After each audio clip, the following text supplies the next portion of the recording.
So in this interactive brokers tutorial video, I'll be showing you guys how to convert currency here on Interactive Brokers. So once the app is opened up, I want you to go to the home page here, go to the top left and press on the three horizontal lines. Once you're on this page right here, I want you to go ahead and select on transfers.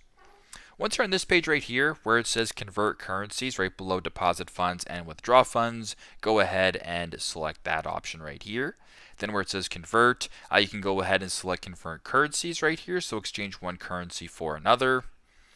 Then when you're in this page right here, so for example, if you wanted to convert, Canadian dollars to US dollars, where it says from, you can select the currency that you have to the currency that you want. So you can go ahead and select the currency that you want. At the bottom, you can slide to submit and then preview the transaction that way, just in regards to the fees as well as the currency conversion rate. So very simple, very straightforward.